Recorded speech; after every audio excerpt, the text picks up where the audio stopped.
Welcome back, survivor. If you can hear this, it means you're still alive. This is Jack's Nightmares, and this is your next story. I spoke to the Jeep this morning, not in any dramatic way, just a quiet name under my breath while tightening the latches on the battery cases. The name doesn't matter. I gave it one because I've been living in silence too long, and sometimes I need to hear a voice, even if it's just mine. I don't raise my voice. I don't talk unless I have to. Sound travels far out here, and there are still things in these woods that follow it.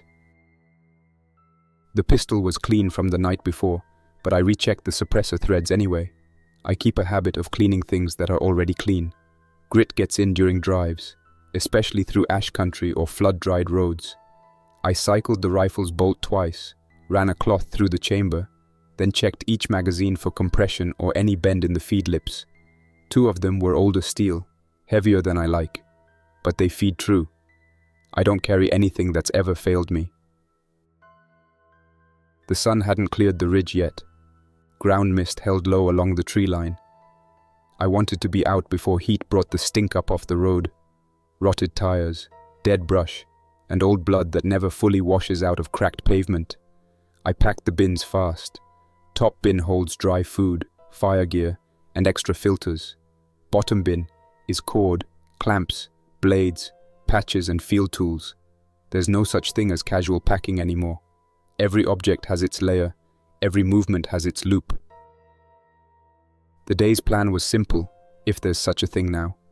Drive west through the narrow fire road that skirts the burn zone.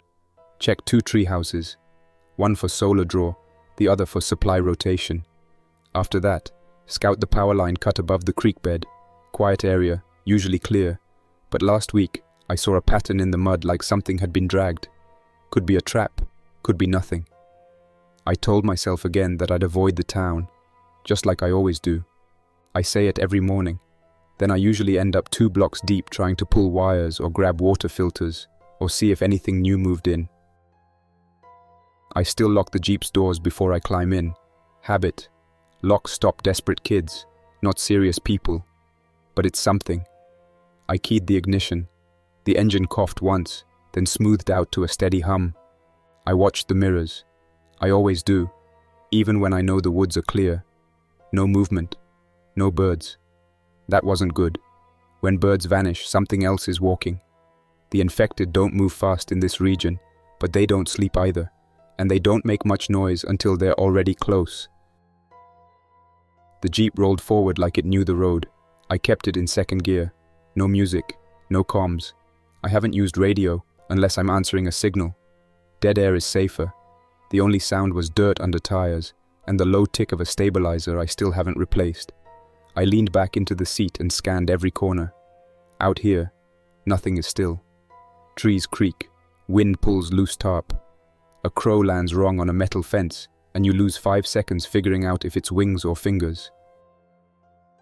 This Jeep wasn't built for off-grid survival. I rebuilt it until it was. I cut the back seats and framed a raised platform across the floor. Marine-grade plywood sealed with resin and set with 3 compartments. One for tools and fuel, one for soft storage, and one with false bottom gear I never touch unless it's bad. A padded cradle is bolted to the passenger side rail. Snaps the rifle in solid without knocking the optic out of 0. Every latch is backed with rubber washers. No sound when I open or close anything. The Jeep makes no sound. It doesn't have to. The roof rack holds 2 solar panels set into a steel frame I cut from an old satellite dish scaffold. They lie flat, no angle, less efficient but harder to see from a ridge. I wired them to a battery bank under the rear platform, all tucked behind a false vent. When I idle too long, I kill the alternator circuit and run off battery. I don't want any glow showing up in fog. The rear window is blacked out with a mix of matte paint and smoked film. I can see out. No one sees in. The food bins are sealed and strapped with bungee through drilled anchor loops. Water sits in 4 jugs tucked in the rear footwells, each wrapped with strips of cut inner tube to stop slosh. The smallest sounds echo in a dead world. You slam a bottle cap wrong at night and an infected in the ditch stirs like it remembered a heartbeat. There's no room for error like that. I double tape everything. Even the pistol mags ride in cloth sleeves inside the dash compartment. I welded the push bar to the frame after I dented the front bumper in a backroad escape. It's coated with tire tread I wrapped and bolted tight. Keeps the impact soft if I have to shove through fencing or dead brush. The hood latch has a secondary release. First one gets pulled, the second catches. I don't like pop and grabs. I lost a fan belt once that way. Some idiot figured I had spares. Now nothing opens without tools. The infected aren't smart, but they've changed. Used to be they'd pile in tight groups, wander into fences, stumble into ditches. That was the first year. These days they seem to listen, even if they don't know why. I've watched them gather near a structure just because a wire was swinging in the wind. No sound, just motion.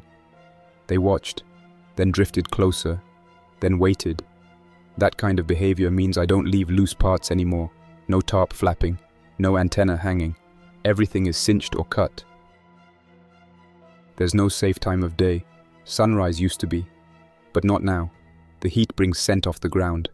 I've watched infected pull themselves from riverbeds as the sun hits the soil. No clear reason, just instinct.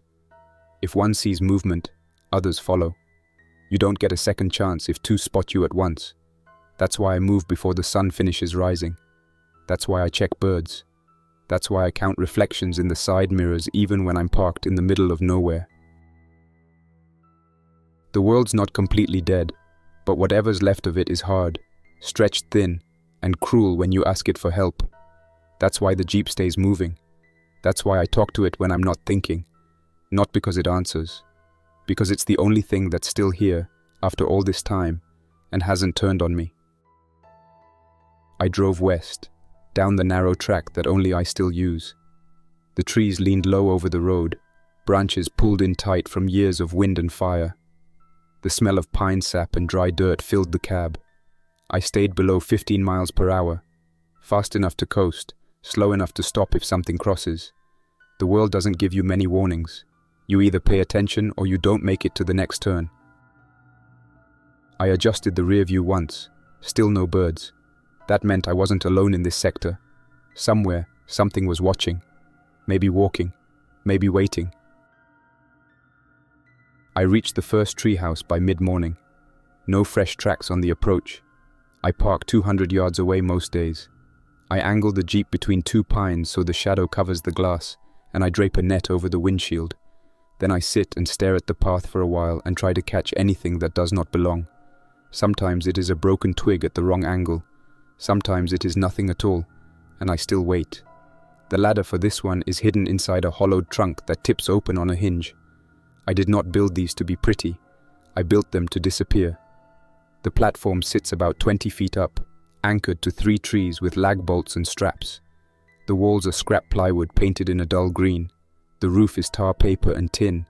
Inside there is a small shelf, a heavy plastic bin with spare parts, 2 5-gallon water jugs, a medical kit, a coil of wire, a tiny radio, and enough food for a week if I stretch it. The floor is reinforced to hold my weight and a second person, but I do not invite company anymore. I climbed the ladder, paused at the trapdoor and listened. No scuff, no breath, no scrape. I eased it open and pulled myself in. The smell inside was dry wood, old plastic, and a faint burned note from the little stove I used last winter. I check a strip of tape I placed across the bin. The tape had been cut clean and then pressed back down. That was new. I felt the small hairs on my arms lift. Someone had been here. Not a rat, not wind. A person with a blade. I closed the trapdoor and set the crossbar. Then I went through each item. The bin was organized, because I organize everything the same way. Throwing knives on the left, sewing kit, glue, spare batteries, paracord. Everything looked the same until I reached the back panel. A hand-drawn map sat there, folded and tucked behind the panel. It was made from notebook paper. It showed a simple triangle of creeks, a ridge line, and 3 small squares that lined up with 3 of my tree houses. The ink was black, drawn with a ballpoint. The handwriting was neat. The edges of the paper were smudged with dirt and pine resin. It was not mine. I sat back and let the quiet sit with me. I did not speak. I did not move much. I just looked at the map and then looked around the small room, trying to see anything that might hold a message. On the underside of the shelf, there was a small notch carved into the wood grain. I ran a finger over it.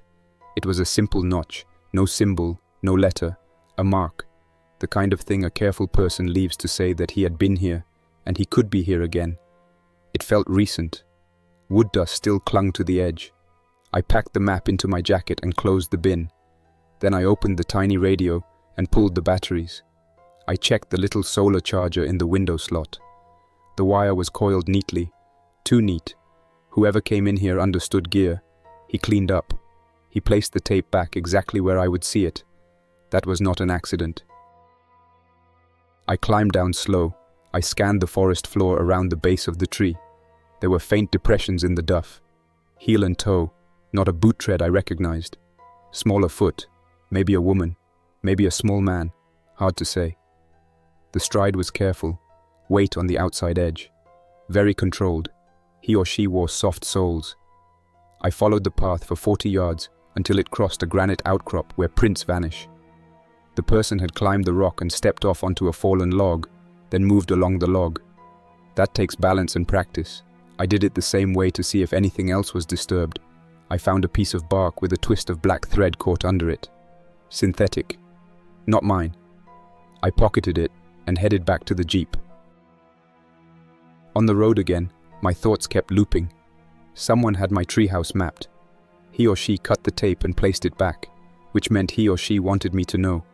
Maybe it was a warning. Maybe it was bait. Maybe it was the start of a negotiation. I ran through the inventory of people I had met in the last 6 months. Most were gone or scattered. One man tried to tail me in a white pickup and learned that the jeep can drive across cut banks that a pickup cannot. One woman shared a fire with me for 2 nights and then moved east. She did not have neat handwriting. She wrote with heavy pressure. The map lines were smooth and light. There was the patrol out of the dam site, but those guys were loud and lazy. This did not fit them. That left a stranger. Maybe more than one. I reached the power line cut near noon. The poles marched north and south over low hills and through scrub oak. The lines sagged quiet above. No hum. No electricity for a long time. I parked in the shade of a small cedar and took the rifle and the binoculars. I kept the pistol holstered under my jacket. The suppressor sat in my pocket with the cap covered to keep the threads clean. I moved along the edge of the cut where the earth dips. Dry grass, burrs on my pants, dust in the air that smelled faintly of old smoke from a burn last year. I kept my steps slow. The wind blew from the south. Steady. Good. My scent would carry away from the creek where the infected often drift for water and collapse. Down by the bend of the creek I saw something new in the shallow mud. A series of narrow holes and a line. The kind of mark a stick makes when someone drags it beside a boot to cover tracks. I crouched and looked close. The boots were the same shallow tread as before. Soft sole. The person walked upstream. I followed. After 100 yards, the stream opened into a gravel bar.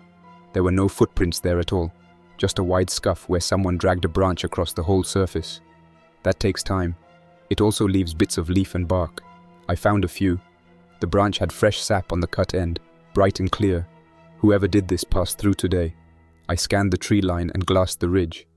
A flicker of movement to the west caught my eye. Not a bird, not a deer, a person. He or she was there for a second and then gone behind a trunk. I did not move for a long 2 minutes. I just watched the spot and breathed through my nose. When nothing else stirred, I slowly backed away and returned to the jeep. I do not chase ghosts at noon. Light is good for movement, not for finding someone who wants to stay unseen. I drove to the second treehouse. This one sits above a seasonal wash, anchored across a narrow gap with cables. I built it early in the outbreak when I still thought I would need a defensible perch for a fight. The ladder here is a rope ladder that I pull up behind me. The jeep stayed hidden under a camo tarp stretched between 2 boulders. I walked the last stretch barefoot to keep sound down, shoes tied together and slung over my shoulder by the laces. The ground was cool and rough. I reached the base and listened. Dry leaves, a faint insect buzz, no groan or shuffle. I dropped the rope and used hand over hand to get up fast. Inside, I checked my markers. The tin cup was upside down on the small stove. The pencil stub was wedged under the window frame. Both were now different. The cup sat upright. The pencil was in the bin. Someone came here too. The person did more than visit. On the floor, next to the water jug, sat a small wrapped package. Brown paper, twine, very tidy, the size of a paperback book. I stared at it for a long time without moving closer. I looked at the floor around it for tripwires or a hook. Nothing. I sniffed the air near it for chemical bite. Nothing. I set it on the shelf and turned it around in my hands. The bottom seam was sealed with a line of wax. That was strange. I heated the blade of my small knife with a lighter and melted the wax seam, then slid the knife in. Inside was a notebook. The first page said, in clean handwriting, "You are not the only one who stays off the road." The next page held a sketch of my Jeep from a distance, drawn well enough that I recognized the push bar and the roof rack. Below that, another line. "We cross paths without collisions if we talk once. Today at dusk. Your pick." Then a map that pointed to the old ranger station on the ridge. I put the notebook back in the paper and wrapped it again. My hands were steady, but I could feel a jump in my breathing when I swallowed. That feeling is not something I describe in words.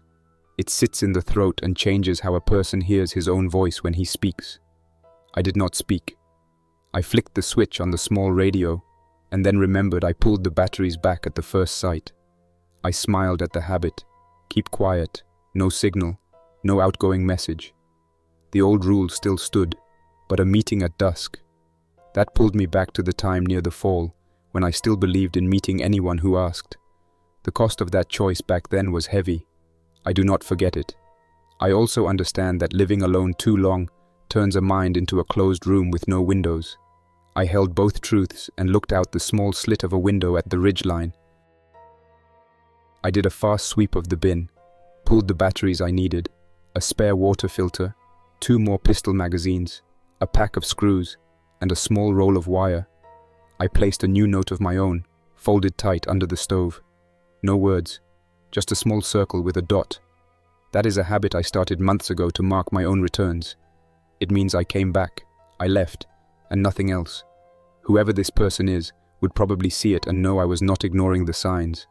I pulled the rope ladder up, waited inside for 10 minutes to watch the wash, then dropped it and slid down. Shoes on, quick brush of an ant from my ankle, and then back to the Jeep. On the drive up toward the ranger station ridge, I kept an eye on the distance. The ridge is open for a long stretch. No cover for a meeting that could turn ugly.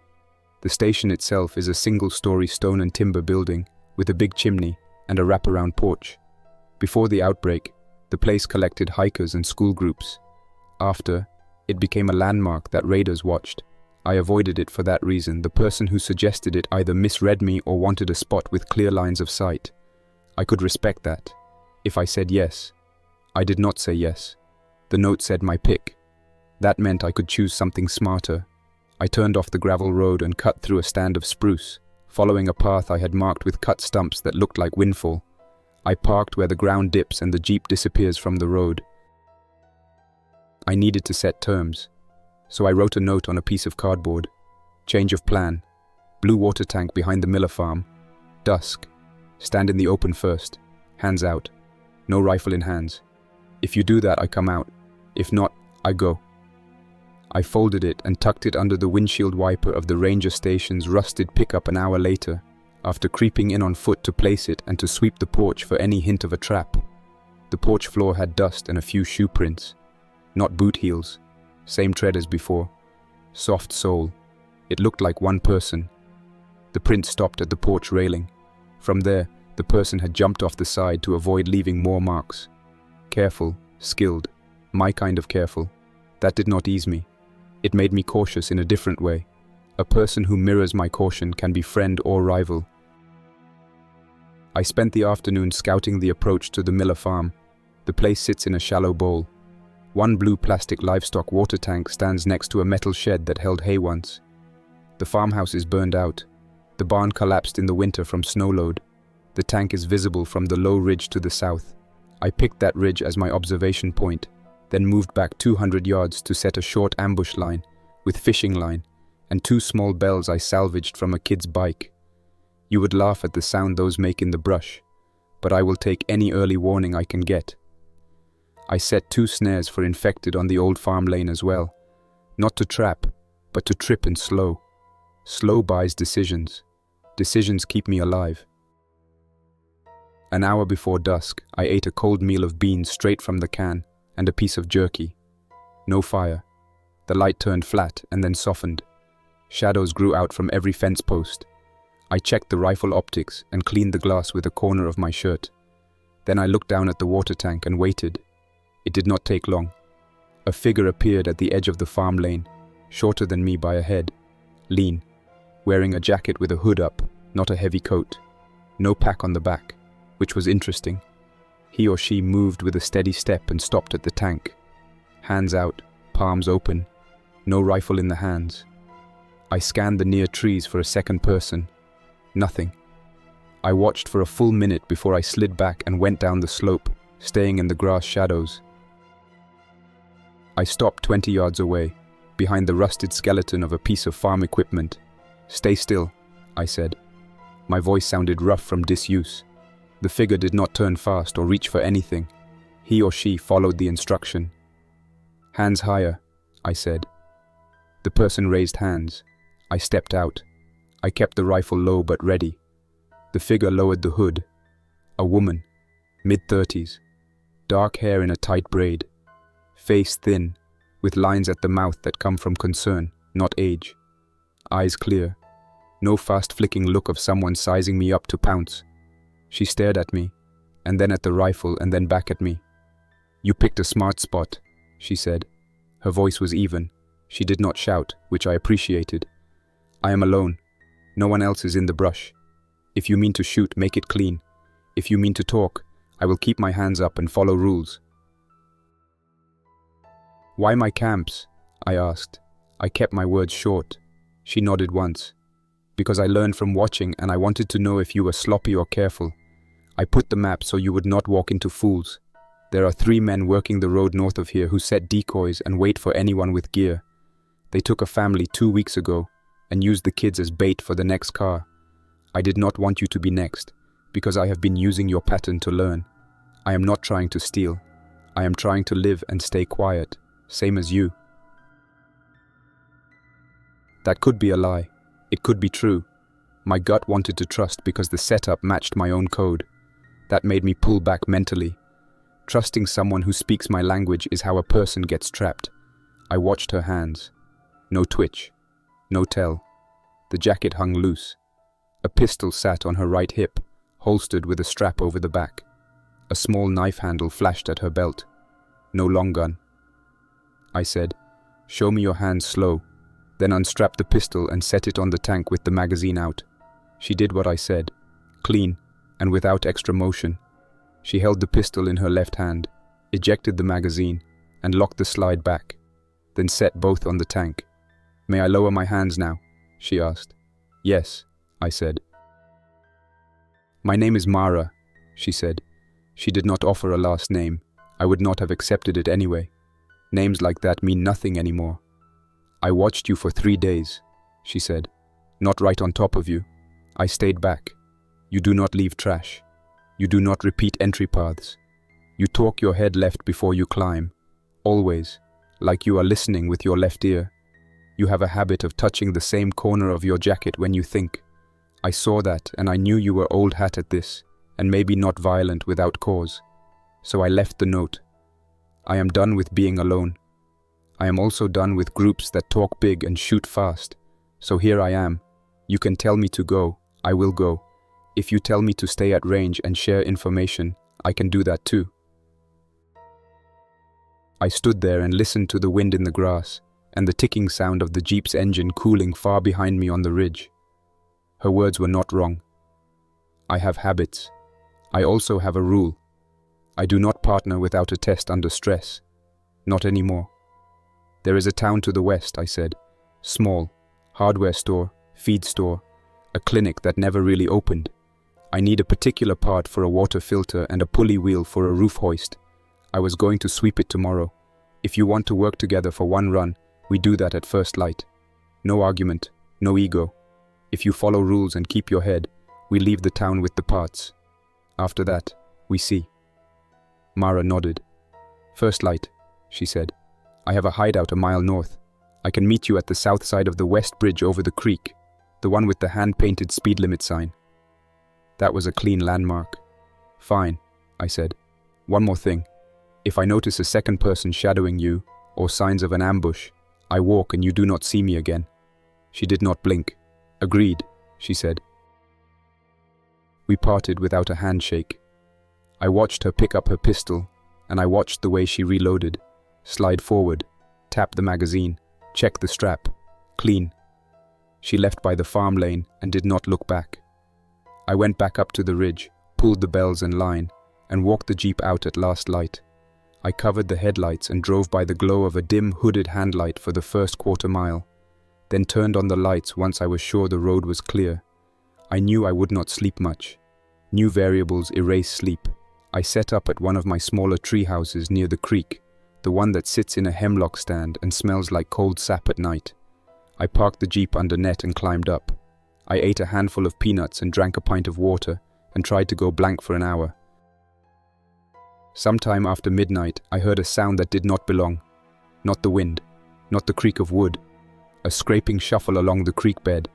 I slid the rifle out of its sleeve and clicked off the safety. I moved to the window slit and looked. 3 figures moved along the water's edge. Slow, unsteady. Dead eyes catching light from the sky. The infected. Ordinary ones. The kind that move and collapse and rise again. One turned its head and stared toward the tree line. Air moved over the water and carried my scent down. The thing tilted and swayed, but did not change direction. I waited. After a minute, it continued on. The other 2 followed. I stayed up after that, because once the dead move through a path, more follow. The creek is a highway now. I made a note in my head to alter my camp rotation for the week. Before dawn, I was already at the bridge. The hand-painted speed limit sign leaned at an angle. Someone scrawled smiley faces over the numbers back when jokes still had room. I parked the jeep behind a burned-out service van and moved to a spot where I could see both approaches. A small fog hung over the creek. The air smelled damp and clean. A jay yelled once from a dead branch. I took that as my morning alarm. Mara arrived on foot, hands out, no hood now. She wore a different jacket, lighter, with the sleeves cut. Her pack was small and cinched tight. She saw me and did not wave. She just changed angles to close the distance obliquely so that no shooter from the far side could line us up. I approved of that without saying it. Town first, I said. 2 stops, maybe 3 if we have time. We move through alleys, no front doors, no center of streets unless we need to make noise to draw the dead away. Your job is to watch the second level and roofs while I carry the haul. If we have to drop gear, we drop it and do not argue. The jeep stays out of sight 2 blocks east. If we break contact, rally at the burned bank with the blue mural on the wall. She nodded. I brought something, she said, and handed me a small folded square of reflective fabric. Signal with sun if you need me to pivot to you without calling out. That was smart. We did not have radios linked. This would do at short distances. We entered the town from the south, where the fire took out a row of houses. The ash layer was old and powdered underfoot. We wore masks and moved fast through the open ground, and then slowed once we reached the first intact block. The hardware store had a steel grate pulled down over the front, but the back door was just plywood. Someone had pried it once, and then given up. I used my small pry bar and we slipped inside. The air smelled of dust and oil. The shelves had been ransacked twice. Once for obvious stuff, again for small parts. We worked the fasteners aisle and the plumbing section. I found the pulley wheel I needed in a plastic bag on the back shelf. I grabbed 2. I found the plastic threads for the filter in a torn box, and then a second set behind a fallen panel. We packed them into a sling bag, and I left cash on the counter out of habit. That habit has no value now. I still do it sometimes. It keeps me human. I tell myself that. At the clinic, the air was thicker. The front door had biohazard tape on it. The tape did not scare me anymore. The risk is still real, but the living are the bigger risk. We went around back and slid in through a window. The shelves held gauze, tape, a few bottles of saline. Nothing high-end. The refrigerators were long dead. I found a box of syringes and a roll of suture. Mara found an unopened trauma bandage. We moved those into my bag and left the rest undisturbed. I do not empty shelves unless I have to. An empty shelf invites someone to come searching for the person who took it all. A half shelf looks like a scavenger who was tired or in a hurry. That buys safety. On the way out, a sound snapped our attention up. The scrape of a shoe on tile. I held up my hand and we froze. A door down the hall stood ajar. A shadow moved on the floor. Not shamble, not slow. The shadow whipped and then steadied again, as if someone adjusted a stance. That meant living. I pointed at the exit window, and then pointed to my eyes, and then to the door, telling her with signs that I would watch while she moved. She shook her head once and pointed to the far wall, telling me that I would go while she covered. I did not argue. We slid out. The hall behind us stayed quiet. No shout. No chase.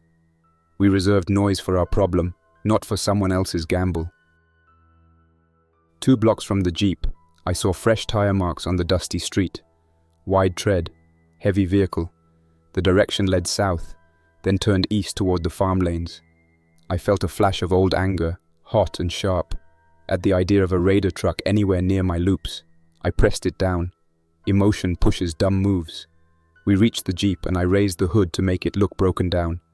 Then I sat on the curb with a map, just a piece of paper with lines, to look harmless. Mara stood in the doorway of a shop and watched the far intersection. A minute later, the truck returned. It was a flatbed with side racks, engine loud, pipes cut. 3 men sat in the cab, 1 man in the back, holding a shotgun. They drove through slow, scanning storefronts. I kept my head down. My rifle lay under the map on my lap, pointed at the ground. The truck turned at the intersection and rolled out of sight. We counted to 60. Then I lowered the hood, and we slipped away through the alleys. At the edge of town, near the railroad crossing, we heard a faint voice from the small speaker of a hand radio. I did not carry one on runs like this. The voice came from a window on the 2nd story of a beige building. The words were rough but clear enough. Convoy north, avoid Spruce Street. New barricade. Repeat, avoid Spruce. That meant someone was using radios in this area with purpose. Mara looked at me, eyes narrow.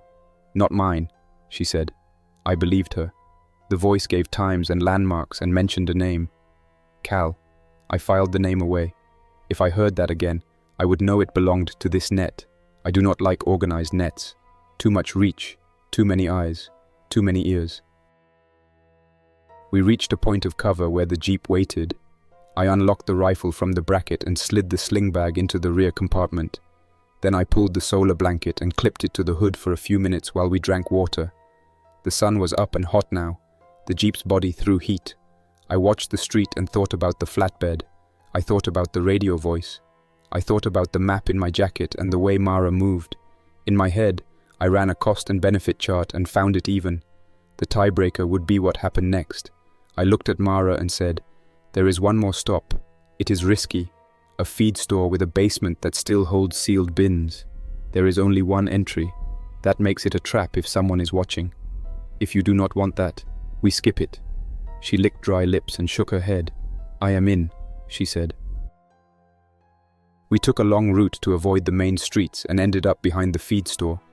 The back alley had weeds growing through cracked asphalt.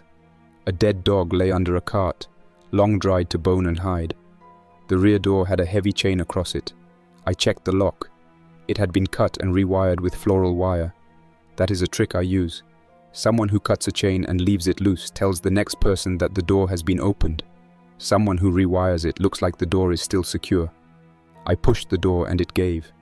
The smell inside was musty and bland, like paper and grain.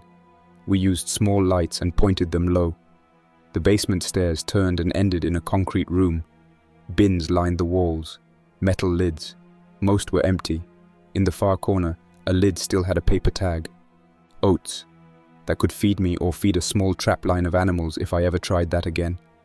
I opened it. Half full. I filled 2-gallon bags and sealed them. Then the ceiling above us creaked, the kind of creak that comes from weight on old wood. My hand found Mara's forearm. I squeezed once and pointed up. She nodded and slid behind the stack of empty bins, crouched with her pistol angled at the stairwell. I put the rifle muzzle to the corner of the stairs where the first foot would appear. The creak came again. A small cough, then a whisper. A male voice, low and hoarse. "Derek, careful." Another voice answered. "I see the chain was cut. Something is off." I let the air in and out and waited. The first foot appeared. A work boot with a cracked sole, then a pant leg. I moved the rifle 2 inches to the left and breathed. The man came down 2 more steps. He held a crowbar, no gun in hands. That did not mean much. The second person stayed at the top, out of sight. I wanted both down or both gone. Not one here and one ready to drop fire from above. I spoke loud enough to carry, but not like a shout. "Stop there. Do not take another step." The man on the stairs froze and held the crowbar out to the side. "Do not drop it," I added. "Just hold still." The second person at the top said, "We are just scavenging. We do not mean trouble." I said, "I believe you want oats. We will leave with 2 small bags. You can have the rest and you can come down after we go." Silence hung there like a lid. The stairman said, "That is more than fair." The top voice said, "What about the other bins?" I said, "The lids are empty. Check when we leave. If you follow us, we will assume you want our vehicle. That ends bad." Another stretch of quiet. Then the top voice, softer. "We are done following. We had enough of that game." We backed out slow. No sudden moves. I did not turn my back until we were at the turn of the stairs. Then we left the building and pulled the door closed and twisted the floral wire back into place. In the alley, I looked at Mara. Her mouth had a tight line. "You handled that clear," she said. "Thank you," I said. My hands were dry. My eyes felt overbright. That happens when the mind slips into a narrow tunnel and then opens again. We returned to the Jeep without seeing the flatbed. I started the engine and we rolled out. Back at the Hemlock Treehouse, I laid out the hall. Pulleys, filter threads, medical tape, syringes, oats, and a few small bits of hardware that always help. I brewed coffee on the small burner on the tailgate, shielded from the wind with a piece of sheet metal. The smell reached down into everything and made the whole morning less sharp. Mara stood with her back to a tree and scanned the brush while I poured. I handed her a cup without asking if she wanted one. She said thanks. We stood like that, half turned away from each other so we could watch different angles. It felt almost normal. Then a bell rang, faint and wrong. Not mine. It came from down the creek. A tink, tink, tink, in a fast pattern. A signal.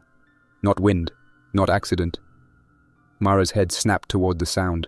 I grabbed the rifle. I slid the coffee cup under the Jeep. We moved into cover without speaking. The tink sound came again, and then a voice called from far away. A man, loud. "Hello, the camp," he said. Old words, ranch words. He continued, "We know you are there. We want to talk." My skin went cold. My traps are not the only ones in these woods. Someone else had set bells and now used them as a marker to call. That means this is not random. This is instruction. This is a plan. I yelled back from behind the stump. "Stop where you are. Hands high. No weapons." The man laughed. Not a relaxed laugh. A hard sound. "We just want the vehicle and the woman who has been sniffing around our roads," he said. "You can keep your life if you walk away. Walk up the ridge right now. Empty. And keep walking. We will count to 200. If you do that, you live." Mara hissed air through her teeth. "They mean me," she whispered. Her eyes hardened. "I crossed them last week near the dam. I cut a tire and took water. They had it coming. They hurt a family." I nodded once. No lecture. Past is past. Now is now. I moved to a better angle and found a gap between trees. 2 men stood at the creek bend. One had a rifle over his shoulder. The other held a pistol down by his leg. Both wore vests that looked like pulled police gear. Not real fit. Thick arms. Confident posture. The talker was the pistol man. Behind them, farther back, I caught a glimpse of a third shape under a tree. That one had a shotgun. He thought he was hidden. He was not. I watched for more shadows and did not see them. 3 is still too many for open trade.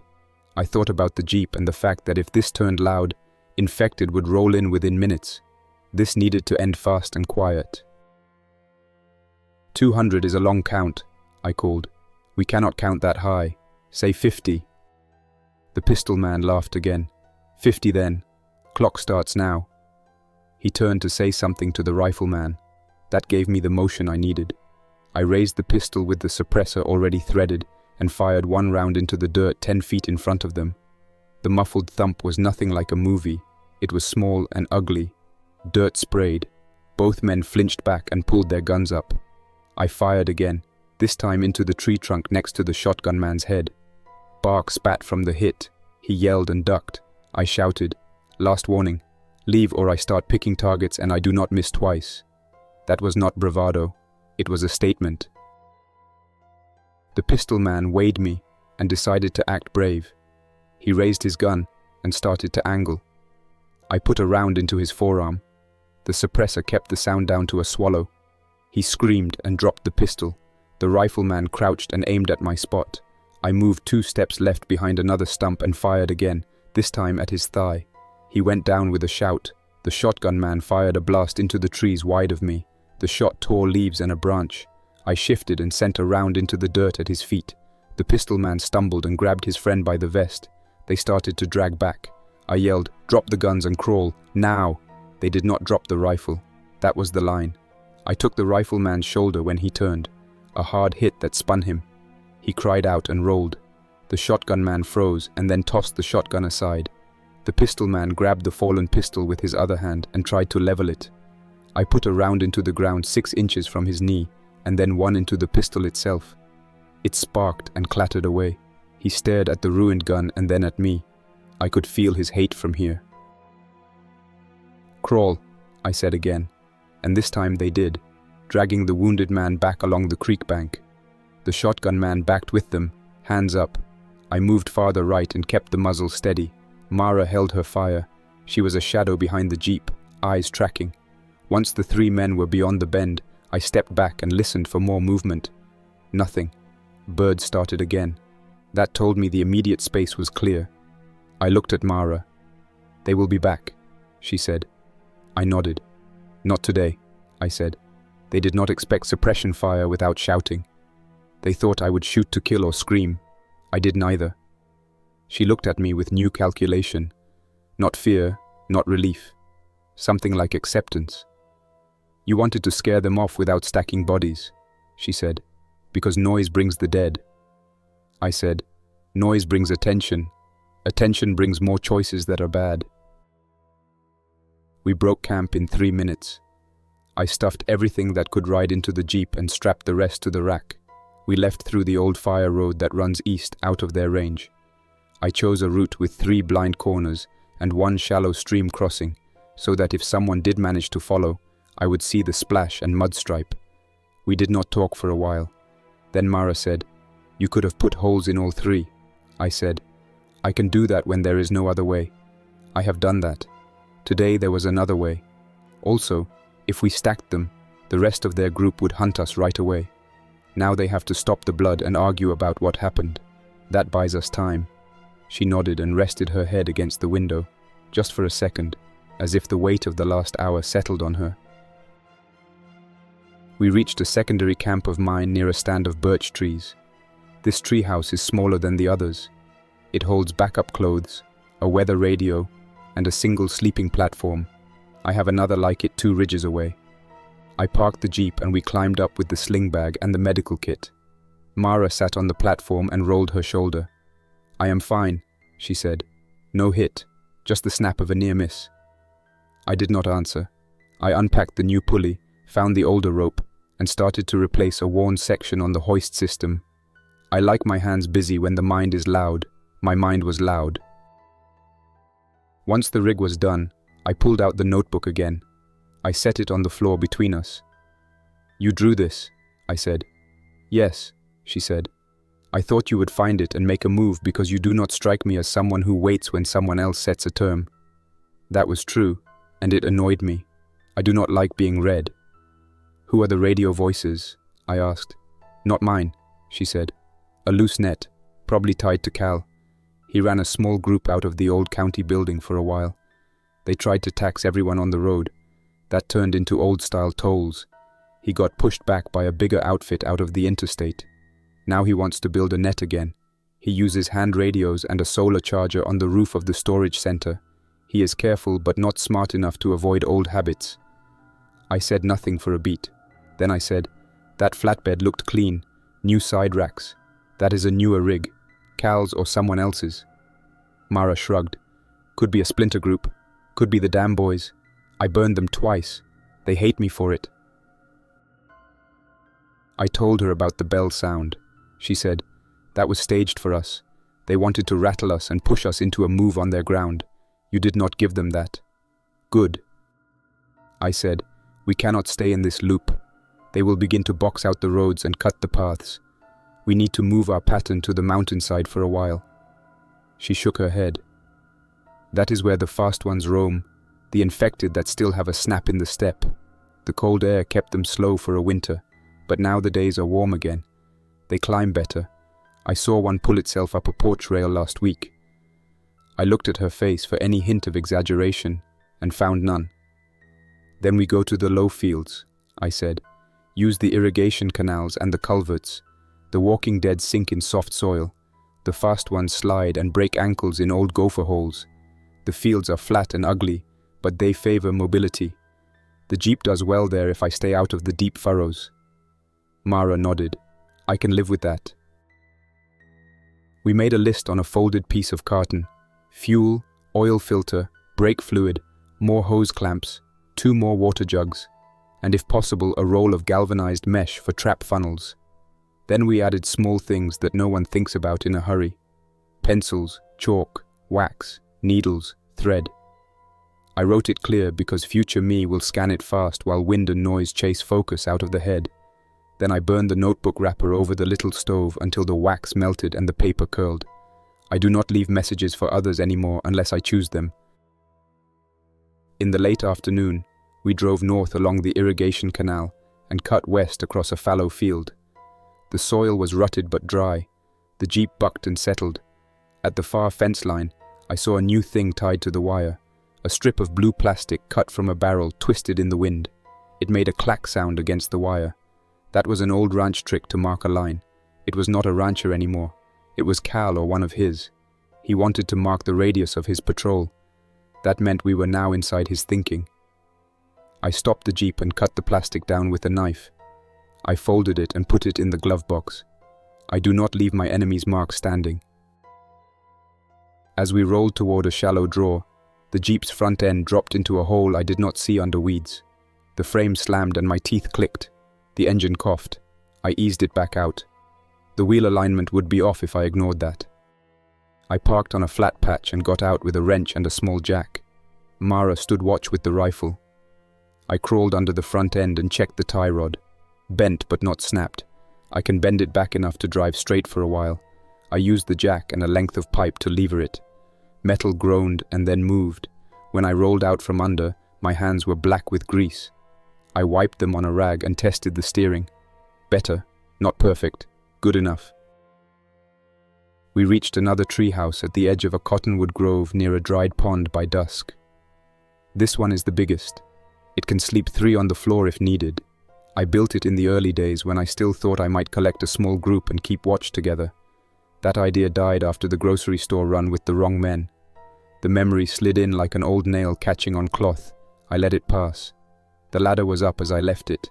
My tape marker was in place across the door. Still sealed. We climbed up and set the new gear on the shelf. I pulled the floor panel and checked the cache. Jars of peanut butter, bags of rice, a small shortwave radio, a coil of coax cable, and a metal tin with the last of my good coffee. Still safe. I felt a small lift in my head at the sight of this one that had not been touched. I breathed in and out slow, and felt my shoulders settle a little.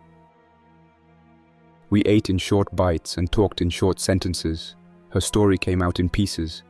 She had been a medic before the collapse, not a nurse, not a doctor, the kind that patches people up in the field. She joined a convoy out of the city. It got messy near a toll plaza. She left at night on foot and did not go back. She learned to move, learned to avoid, learned to hide. She built 2 small platforms in trees farther south, but nothing like my loop. She had seen the damn men kill a man and call it attacks. She shot a tire. They chased. She disappeared. I listened and did not offer my full history. I will not now. The parts I did offer were clean and true. My mother's garden. The way the first night smelled when the smoke drifted low and the sirens died. The first time I used a suppressor and counted 10 walking dead in a row before one looked up at the flash. The moment I decided the Jeep would be home because ground was too easy to lose. Night pressed in. We set watches. I took first because my eyes run hot after dusk, and I can see movement in the blur that others miss. Mara slept with her jacket rolled under her head, pistol under her palm, not under the pillow. Smart. I sat at the window slit and listened to the insects and the soft click sound that cottonwoods make when a branch bumps another branch. The moon rose and gave the ground a dull light. I scanned the edge of the grove and saw nothing but a fox cutting through. A steady night. Near midnight, a low hum rolled over the hills. Not wind, not thunder, an engine. I stood and leaned out just enough to see beyond the tree line. Headlights crept along the old county road beyond the grove. Not the flatbed, smaller truck, maybe 2. The hum grew and then dropped as the truck wandered a bit, drunk or tired or cautious. Then a voice called out faint over the dark, carried by the air. Radio 1, this is Cal. I'm at the north line, checking the gate. No sight of the Jeep. Over. A crackle. Then another voice replied, Copy, Cal. We heard shots near the creek this afternoon. Might be him. Watch your corners. Cal's voice again. No kidding. That tone told me a lot. He wore leadership like a jacket that did not quite fit. He had authority, but he also had a chip on his shoulder. He wanted to show he owned this valley. I eased back and wrote a note by feel in the dark. Cal Northline, night patrol, has radios, has trucks, uses simple codes, ego shows. I did not know why I wrote it down in that moment. Maybe so I would not let morning blur it. I slid the note under the gear bin lid. I watched the trucks pass and fade. Eventually I slept and dreamed of nothing because I forced myself not to entertain faces when I shut down. Faces turn into ghosts fast out here. Day 2 with Mara started with a plan to move the loop. We would pull gear from 3 sites and consolidate into 2 that sit farther west. Then we would scan the interstate edge from a ridge and see if Cal's group ran checkpoints. If so, we would map them and avoid or dig them up, depending on strength. I pulled the Jeep into the middle of the grove, used 2 straps to lift a heavy bin down from the treehouse, and we worked fast. I do not like being under trees with the engine running because the sound carries straight up. An infected on the far edge hears and wanders toward it. That is how it starts. When we reached the second site, the trapdoor was open. Not wide, just a crack. Enough that the latch did not engage. I froze and held up a hand. She stopped behind me. I listened. The tiny claw scratch of a squirrel broke the stillness. No human sound. I moved the door with the tip of my knife and peered in. Someone had dragged a small bag across the floor, leaving a light scuff. The bin's lid sat crooked. I lifted it. Inside, my neat stacks were undone. A knife was missing. A spool of thread gone. A small flashlight not where I left it. In the dust on the lid, someone had written, "Talk again," then wiped it. The print of 4 letters remained faint. TALK. Enough for me to know who. I looked up at Mara. Her jaw clenched. She said nothing. She did not like that this person could reach us anywhere. I did not like that either, and yet I respected the reach. It meant someone with patience and stealth, and the will to walk into a stranger's den and leave words and walk out alive. We left that note untouched and moved on. At the 3rd treehouse, the door was still sealed. Inside, everything looked normal except the small shovel had been moved 2 inches. That is the kind of thing only a very careful person notices. I marked that in my head. That means we have at least 2 parties aware of my nets. Cal on the roads, Mara's shadow who now shadows us both. That is a triangle that can collapse if I let it. At noon, we drove to the ridge that looks over the interstate. The freeway lay empty and grey, punctured by weeds. A single semi sat jackknifed across the eastbound lanes, near a toppled sign. There was movement near the on-ramp. I glassed it and saw a barricade of pallets and cars, with a rope barrier and 2 men in mismatched gear. A woman sat behind them with a clipboard. They had written "trade" on a sign. That was bait. No one runs a clean trade post on an interstate without backup. The men had radio earpieces and drank from silver cans with labels torn off. They looked bored. That is when men make mistakes. I watched until I noticed the small mirror angled under a crate to reflect the road bend. That was not an accident. Someone smarter than these 2 set the mirror, so there was a watcher not in sight. I do not walk into mirrors and clipboards. I back away and pick a different road. We circled back and stopped at a storm-drained culvert, where a small creek crossed under the old farm road. There we met our first mutated infected of the day. It lay in the shade, and then rolled to its knees when we approached. Its eyes still had a wet shine. It pushed up with a sudden snap, faster than the usual dead. The jaw hung at an angle. It hissed air through torn lips and charged in a straight line that did not respect obstacles. I draw the pistol and put 2 into its head and neck, close, without a suppressor because water and concrete chew up sound. It fell and scraped along the gravel and then stilled. The smell hit a second later, sour and iron. I stepped back and saw the hands. The nails were cracked and worn down to stubs. It had been clawing at concrete earlier. That gave me a timeline. This one had been trapped and broke free. That meant more like it might wander near. We moved on fast. We took a break under a bridge where old graffiti peeled. I checked the Jeep's back compartment and pulled out a small wrapped bundle. I unfolded it and showed Mara the clean set of plates I keep in reserve. If we need to pass a long stretch fast with watchers, these still scare some of them into letting us pass, I said. The plates had the look of government. I will not say where I found them. She raised an eyebrow. Clever, she said. I do not like using lies, I said. I like living more. She smiled without humor.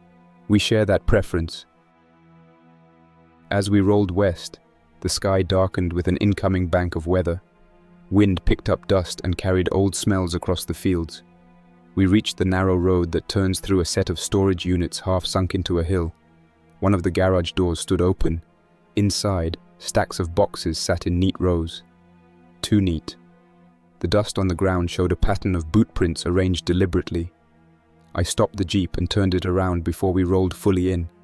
We backed away and parked at an angle where we could pull out in a straight line. I told Mara to wait and moved into the open door alone. The boxes were empty. The purpose of the neat stacks was theater. Someone wanted to draw a person in. I looked up at the ceiling and found a tiny red dot on a beam. A camera. Not high-tech. A small battery pack and a motion sensor. I smiled without joy, pulled the battery, and left. I do not like being watched, and I hate being recorded. By late afternoon, we reached the far western part of my loop. I had not been here in a month. The treehouse here is the oldest. The wood is grayer. The netting is sun-faded. I climbed up and felt the floor give a little under me at a pin knot. I made a note to replace that board. I opened the bin and found another notebook. This one had a single page written, "You keep moving. Good. I am not your enemy. I am not Cal. I want 3 minutes of talk in a place where neither of us can shoot without hitting the wrong thing. Under the old bridge on Clearwater Road. At dusk. If you do not come, I will keep mapping your sites anyway. If you come and decide I am a problem, you will still get to leave. I am not stupid." That was a bold promise. A smart person does not give that many assurances. A dangerous person does. I felt a draw to meat that could not be ignored. Not for curiosity, for control. A person who maps my sites is a threat even if the word on paper says otherwise. I showed Mara the note. She sighed and rolled her neck. "You want to go?" she said. "Yes," I said. "I know you do not love it. I do not either. But leaving this person to wander through my life is worse." She looked at the page again. "The wrong thing line," she said. "Under a bridge. He or she wants a place with a ricochet risk and hardcover and sound traps. He or she is like you. I will cover from the bank." I nodded. "I go in slow. I set terms. If a gun appears that is not mine, I will shoot to end it fast. Not a warning." She nodded once. "That is my rule too." We reached Clearwater Road at last light. The bridge spans a shallow river that burbles over rock. The underside is a web of concrete and rebar. Sound plays tricks there. I parked the jeep a quarter-mile away, and we moved on foot, spreading out so that a single trap would not bag both of us. As we drew near, a voice spoke from the shadows. A woman's voice. Not Mara. Different, calm and clear. "Stop there," she said. "Take 3 steps left. Now 2 right. Good. Stay there. I am below and to your left, behind the big pipe. I have a pistol down and my hands open. Come down slow." I moved down the slope and slid under the bridge. The air was cool and smelled of wet stone. I kept my hand away from my pistol, but ready. Then I saw her. She crouched by a pipe, jacket zipped, hair tucked under a cap. She had a long scar at the edge of her jaw. Her eyes were steady. She raised her hands palm up. In the right palm lay a small metal tag. It was a badge of sorts. Not police. Military surplus, maybe. She set it aside. "You are careful," she said. "Good. I would be insulted if you were not." I did not reply. I waited. She said, "My name is Eliza. I have been alone a long time. I map dangerous men so I do not die. Cal is a dangerous man, but sloppy. You are careful and quiet. We share enemies. I left a map because I wanted to test your eyes. You saw it. Good. I can give you the locations of Cal's light patrols and his stash near the Red Water Tower. In exchange, I want access to 2 of your caches for a week and 1 tank of fuel. After that, we walk away or we do not. Your choice." I looked at her hands again. No tremble. Nails cut short. Dirt under the edges from real work. The pistol lay on the ground near her knee. The slide was scratched. A real tool, not a showpiece. I said, "Why should I trust that you will not lead them to my sights when you draw from them?" She nodded. "You should not. That is why the first cache I use can be one we visit together and that you then abandon. A decoy with real supplies. I am fine with that. I am not here to nest. I am here to not die in a ditch because I ran out of water where I could have had a drink." That line rang true. That is my line in different words. Mara stood above us on the bank out of sight, I knew. Eliza knew too. I saw her eyes flick for a tiny second to the right where Mara would be. She did not try to angle for a better position. She just waited. I said, "Give me 1 piece on Cal that I can verify in the next hour." She did not hesitate. "He keeps gas under the Red Water Tower in a buried plastic drum, 3 feet west of the base. 1 shovel head down. He rotates a guard there at random at night and early morning, but not midday.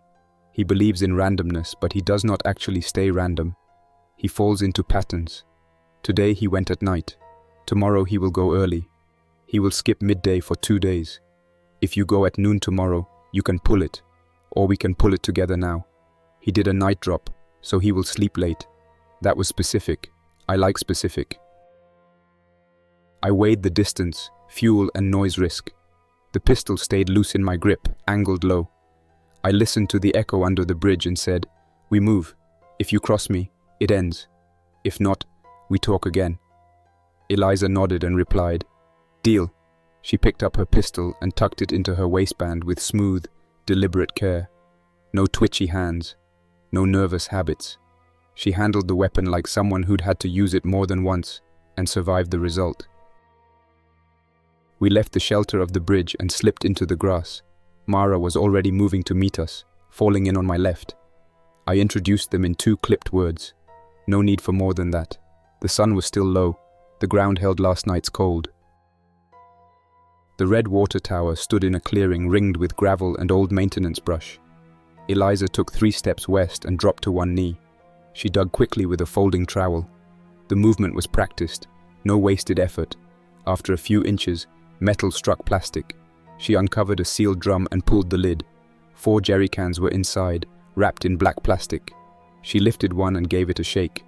The slosh told me all I needed. Gasoline, the real kind. I watched the road and tree line while they worked. No engines, no birds, no static on the radio. I said, "We take 2, leave the rest. He'll think one of his own stole it. That buys time." They nodded. We closed the drum, brushed the soil back, and placed the weeds as they were. No tracks, no signs. At the Jeep, I poured fuel through a cut-off hose. I wiped the spill and sealed the cap. I handed the second can to Eliza. "Your fee." She stared a moment, then took it. "Fair," she said. I added, "We still need to talk about the 2 caches." Eliza gave a tight smile. "We agreed on one, the decoy. Pick the second after we deal with one of Cal's road traps." Mara tilted her head. "You enjoy that?" Eliza shrugged. "I enjoy breathing. The traps get in the way." Spruce Street had a known trap. We'd spotted the mirror on a pole last week. Eliza said there was another, hidden in a mailbox slot, catching reflections from the first. We would approach from the alley, set a bell-based noisemaker down the road on a line, draw attention, then adjust the mirror to face the sky. Mara would clip the antenna base. No gunfire, no sign of tampering until it was too late. Cal would blame his people. His group would fracture. That was the goal. By midnight we were there. The alley reeked of damp cardboard and waste. I set the bell trap and rolled it downrange. The bell clanged gently. One watcher shifted. Eliza eased forward, used a stick to tilt the mirror. Sky filled the view. Mara snipped the cable at the antenna base. One voice on the radio hit static. He tried again. Still nothing. Then we were gone. Quiet steps into a side alley. No contact. No trail. By dawn we were back at the Grove. The Jeep was heavier now, not from fuel or gear, but from the weight of something forming between us. Not trust. Not yet. But structure. I stared at the mental map I keep, the one I never write down. For once, the road ahead wasn't just about running. It was about pushing back. Cal taxed movement. We would take that away from him. We didn't shake hands. We rotated watches, ate quietly, and moved again. The infected didn't care about our plans. They kept drifting, through fields, roads, culverts. A fast one spotted us by noon. We lured it into a culvert and blocked the exit with a ripped-off car door. Quick work, then back to the list. Fuel, water, parts, batteries, food, info, road access, safe cache spots. Before dark, we loaded real supplies into one of my mid-tier treehouses. It was a decoy site now. Food, water, a medkit, and a panel with a battery-powered camera buried just off the vent shaft. If Eliza lied, we'd know. If she didn't, we'd learn that too.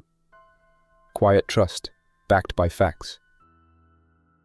That night, rain, a hard start, then a steady drumbeat on the Jeep's roof. We tucked into the treehouse, catching runoff in a bucket. I opened a jar of honey I'd been saving. We drank tea and let the rain mask our words. We spoke about railroad crossings and how the infected seemed to linger near them.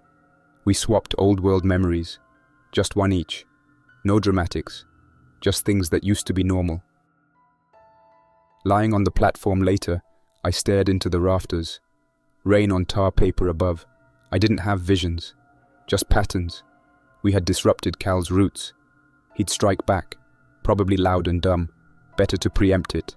Better to break something vital. His flatbed, his ability to chase. Not revenge, just risk management. Morning brought clean air and sharp light.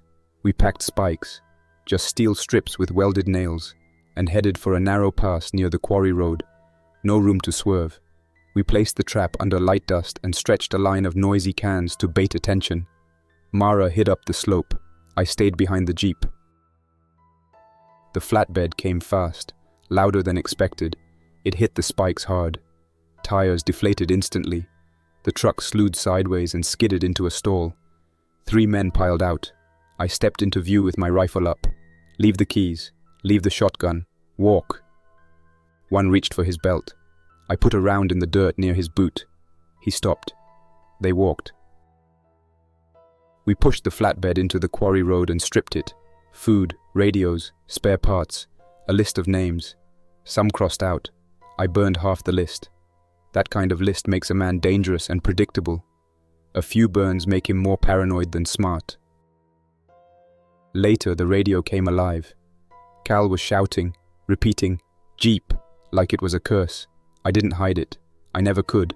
I used it.